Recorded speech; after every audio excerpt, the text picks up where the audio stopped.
एक किसान बाजार से एक कमजोर घोड़ा खरीद कर लाया। सबने हंसकर कहा, ये तो चल भी नहीं सकता।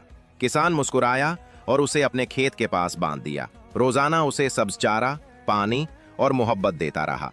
आहिस्ता आहिस्ता घोड़ा मजबूत होने लगा। उसकी आंखों में चमक वापस आ गई। चंद हफ्तों बाद वही घोड़ा मैदान में ऐसे दौड़ा जैसे हवा से बातें कर रहा हो, और वो लोग जो पहले उस पर हंस रहे थे अब हैरान रह गए। किसान खामोश खड़ा देखता रहा। उसकी आंखों में आंसू आ गए।